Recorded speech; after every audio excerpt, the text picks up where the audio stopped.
ভক্তিবাহারে আপনাকে স্বাগত। আশা করি সবাই ভালো আছেন। শ্রীমকথিত শ্রী শ্রী রামকৃষ্ণ কথামৃত পাঠ করে শোনাচ্ছি।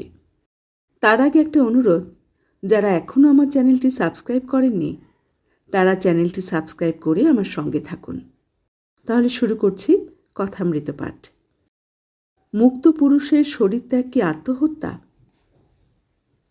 বিষ্ণুর হৃদয় বাড়ি, তিনি গলায় খুর দিয়ে শরীর ত্যাগ করেছেন। আজ প্রথমে তারই কথা উঠল। শ্রীরামকৃষ্ণ বলছেন, দেখো, এই ছেলেটি শরীর ত্যাগ করেছে শুনলুম, মনটা খারাপ হয়ে রয়েছে। এখানে আসতো, স্কুলে পড়তো, কিন্তু বলতো সংসার ভালো লাগে না। পশ্চিমে গিয়ে কোনো আত্মীয়ের কাছে কিছুদিন ছিল। সেখানে নির্জনে মাঠে বনে পাহাড়ে সর্বদা বসে ধ্যান করত। বলেছিল যে কত কি ঈশ্বরীয় রূপ দর্শন করি। বোধ হয় শেষ জন্ম, পূর্বজন্মে অনেক কাজ করা ছিল, একটু বাকি ছিল, সেইটুকু বুঝি এবার হয়ে গেল। পূর্বজন্মের সংস্কার মানতে হয়। শুনেছি একজন সব সাধন করছিল, গভীর বনে ভগবতীর আরাধনা করছিল, কিন্তু সে অনেক বিভীষিকা দেখতে লাগল। শেষে তাকে বাঘে নিয়ে গেল। আরেকজন বাঘের ভয়ে কাছে একটা গাছের ওপর উঠেছিল। সে সব আর অন্যান্য পূজার উপকরণ তৈরি দেখে নেমে এসে আচমন করে সবের উপর বসে গেল। একটু জপ করতে করতে মা দেখা দিয়ে বললেন, আমি তোমার ওপর প্রসন্ন হয়েছি, তুমি বর নাও। মার পাদপদ্মে প্রণত হয়ে বললে, মা, একটা কথা জিজ্ঞাসা করি, তোমার কাণ্ড দেখে অবাক হয়েছি। যে ব্যক্তি এত খেটে এত আয়োজন করে এত দিন ধরে তোমার সাধনা করছিল, তাকে তোমার দয়া হলো না? আর আমি কিছু জানি না, শুনি না, ভজনহীন, সাধনহীন, জ্ঞানহীন, ভক্তিহীন, আমার উপর এত কৃপা হলো? ভগবতী হাসতে হাসতে বললেন, বাছা, তোমার তো জন্মান্তরের কথা স্মরণ নেই। তুমি জন্ম জন্ম আমার তপস্যা করেছিলে, সেই সাধন বলে তোমার এখন জোটপাট হয়েছে, তাই আমার দর্শন পেলে। এখন বলো, কি বর চাও? জনৈক ভক্ত বললেন, আত্মহত্যা করেছে শুনে ভয় হয়। শ্রীরামকৃষ্ণ বলছেন, আত্মহত্যা করা মহাপাপ। ফিরে ফিরে সংসারে আসতে হয়, আর এই সংসার যন্ত্রণা ভোগ করতে হয়। তবে যদি ঈশ্বরের দর্শন হয়ে কেউ শরীর ত্যাগ করে, তাকে আত্মহত্যা বলে না। সে শরীর ত্যাগে দোষ নেই। জ্ঞান লাভের পর কেউ কেউ শরীর ত্যাগ করে। যখন সোনার প্রতিমা একবার মাটির ছাঁচে ঢালাই হয়, তখন মাটির ছাঁচ রাখতেও পারে, ভেঙে ফেলতেও পারে। অনেক বছর আগে বরাহনগর থেকে একটি ছোকরা আসত। উমের 20 বছর হবে, গোপাল সেন। যখন এখানে আসত তখন এত ভাব হতো যে হৃদয়কে ধরতে হতো, পাছে পড়ে গিয়ে হাত পা ভেঙে যায়। সে ছোকরা একদিন হঠাৎ আমার পায়ে হাত দিয়ে বললে, আর আমি আসতে পারবো না, তবে আমি চললুম। কিছুদিন পরে শুনলুম যে সে শরীর ত্যাগ করেছে। জীব চার থাক, বদ্ধজীবের লক্ষণ কামিনী কাঞ্চন। শ্রীরামকৃষ্ণ বলছেন, জীবের চার থাক, বদ্ধ, মুমুক্ষু, মুক্ত, নিত্য। সংসার যেন জালের স্বরূপ, জীব যেন মাছ। ঈশ্বর, যার মায়া এই সংসার, তিনি জেলে। জেলের জালে যখন মাছ পড়ে, কতকগুলো মাছ জাল ছিঁড়ে পালাবার অর্থাৎ মুক্ত হবার চেষ্টা করে। এদের মুমুক্ষু জীব বলা যায়। যারা পালাবার চেষ্টা করছে তাদের সকলেই পালাতে পারে না।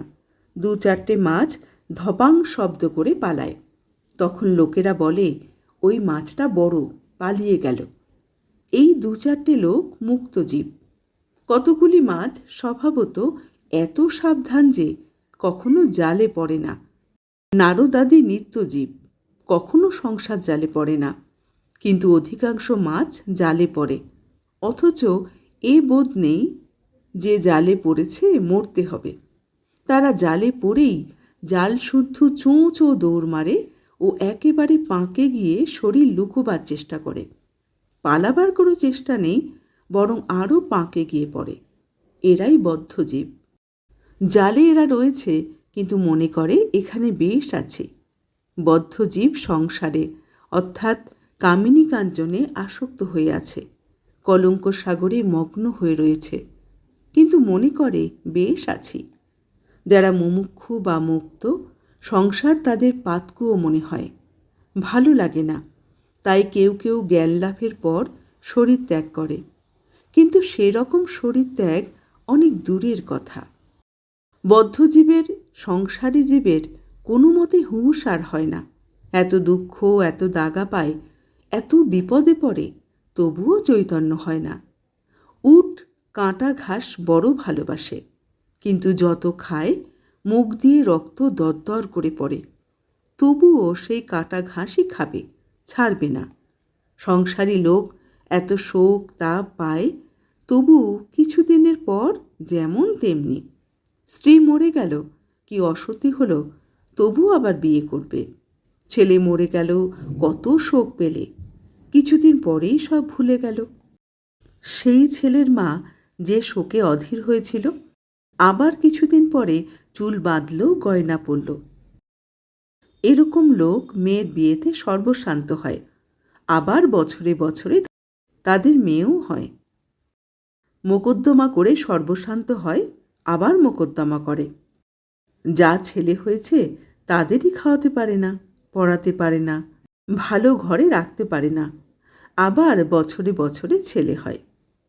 আবার কখনো কখনো যেন সাপে ছুঁচো গেলা হয়, গিলতেও পারে না, উগরাতেও পারে না। বদ্ধজীব হয়তো বুঝেছে যে সংসারে কিছুই সার নেই, আমরার কেবল আঁটি আর চামড়া, তবু ছাড়তে পারে না, তবুও ঈশ্বরের দিকে মন দিতে পারে না। কেশব সেনের একজন আত্মীয়, 50 বছর বয়স, দেখি তাস খেলছে, যেন ঈশ্বরের নাম করবার সময় হয়নি। বদ্ধজীবের আরেকটি লক্ষণ আছে, তাকে যদি সংসার থেকে সরিয়ে ভালো জায়গায় রাখা যায়, তাহলে হেদিয়ে হেদিয়ে মারা যাবে। বিষ্ঠার পোকা বিষ্ঠাতেই বেশ আনন্দ, ওতেই বেশ হৃষ্টপুষ্ট হয়। যদি সেই পোকাকে ভাতের হাঁড়িতে রাখো, তাহলে মরে যাবে। তীব্র বৈরাগ্য ও বদ্ধজীব। বিজয় বলছেন, বদ্ধজীবের মনের কি অবস্থা হলে মুক্তি হতে পারে। শ্রীরামকৃষ্ণ বলছেন, ঈশ্বরের কৃপায় তীব্র বৈরাগ্য হলে এই কামিনী কাঞ্চনে আসক্তি থেকে নিস্তার হতে পারে। তীব্র বৈরাগ্য কাকে বলে? হচ্ছে, হবে, ঈশ্বরের নাম করা যাক, এসব মন্দ বৈরাগ্য।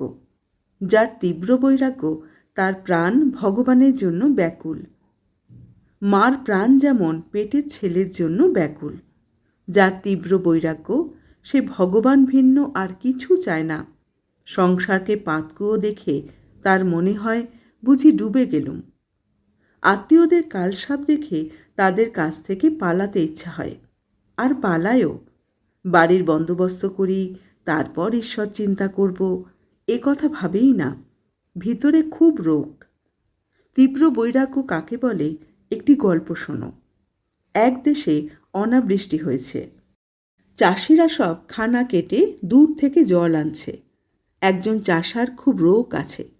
সে একদিন প্রতিজ্ঞা করলে, যতক্ষণ না জল আসে, খানার সঙ্গে আর নদীর সঙ্গে এক হয়, ততক্ষণ খানা খুঁড়ে যাবে। এদিকে স্নান করবার বেলা হলো। গৃহিণী মেয়ের হাতে তেল পাঠিয়ে দিল। মেয়ে বলল, বাবা, বেলা হয়েছে, তেল মেখে নিয়ে ফেলো। সে বললে, তুই যা, আমার এখন কাজ আছে। বেলা 2 প্রহর 1টা হলো। তখনও চাষা মাঠে কাজ করছে, স্নান করার নামটি নেই। তার স্ত্রী তখন মাঠে এসে বললে, এখনো নাওনি কেন? ভাত জুড়িয়ে গেল, তোমার যে সবই বাড়াবাড়ি। না হয় কাল করবে, কি খেয়ে দিয়েই করবে। গালাগালি দিয়ে চাষা কোদাল হাতে তাড়া করলে, আর বললে, তোর আক্কেল নেই? বৃষ্টি হয়নি, চাষবাস কিছুই হলো না, এবার ছেলেপুলে কি খাবে? না খেয়ে সব মারা যাবি। আমি প্রতিজ্ঞা করেছি, মাঠে আর জল আনবো, তবে না খাওয়ার কথা কব। স্ত্রী গতিক দেখে দৌড়ে পালিয়ে গেল। চাষা সমস্ত দিন হাড়ভাঙা পরিশ্রম করে সন্ধ্যার সময় খানার সঙ্গে নদীর যোগ করে দিলে। তখন একধারে বসে দেখতে লাগলো যে নদীর জল মাঠে কুলকুল করে আসছে। তার মন তখন শান্ত আর আনন্দে পূর্ণ হলো। বাড়ি গিয়ে স্ত্রীকে ডেকে বললে, নে এখন তেল দে আর একটু তামাক সাজ। তারপর নিশ্চিন্ত হয়ে নে খেয়ে সুখে ভোঁস ভোঁস করে নিদ্রা যেতে লাগলো। এই রোগ তীব্র বৈরাগ্যের উপমা। আরেকজন চাষা, সেও মাঠে জল আনছিল। তার স্ত্রী যখন গেল আর বললে, অনেক বেলা হয়েছে, এখন এসো, এত বাড়াবাড়িতে কাজ নেই। তখন সে বেশি উচ্চবাচ্য না করে কোদাল রেখে স্ত্রীকে বললে, তুই যখন বলছিস তো চল। সেই চাষার আর মাঠে জল আনা হলো না। এটি মন্দ বৈরাগ্যের উপমা। খুব রোগ না হলে চাষার যেমন মাঠে জল আসে না, সেরকম মানুষেরও ঈশ্বর লাভ হয় না। আজ এই পর্যন্তই। ভালো থাকবেন সবাই। আর আমার কথামৃত পাঠ কেমন লাগছে কমেন্ট বক্সে জানাতে ভুলবেন না।